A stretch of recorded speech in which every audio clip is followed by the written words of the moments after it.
Nakalabas na nga ng Philippine Area of Responsibility ang bagyong Labuyo, pero ramdam sa iba't ibang lugar sa Luzon ang pinsalang iniwan nito.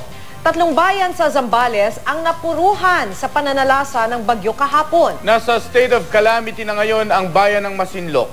Makibalita tayo kay Salima Refran. Salima.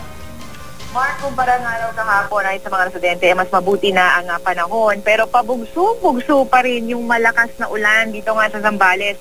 Ngayong araw kasi inaasang mas makikita na yung pinsala ng bagyong Labuyo. Sa ngayon, Mark, isinailalim na sa state of calamity ang bayan ng Masinloc.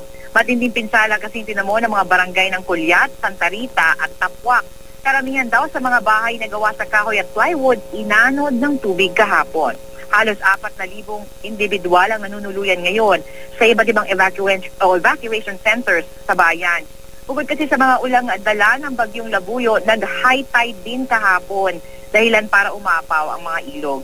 Inaasahang malaki rin ang magiging pinsala o naging pinsala ng bagyo sa agriculture at fishery sector ng bayan. Patatanim lang daw kasi ng palay habang umapaw naman ang mga palaisdaan at hindi pa makapalaot ang mga mangingisda. Kaninang umaga naman, Mark, bumuhos yung malakas na ulan sa Iba, Zambales. Sa lakas nga ng ulan ay halos wala nang makita kanina. Naglalakihan at nagagalit naman ang mga alon sa dalampasigan. Ang hangin nga, sobrang lakas.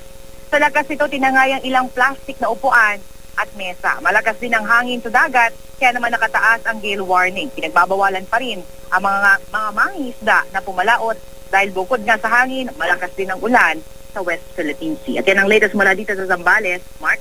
Maraming salamat, Salima Refran.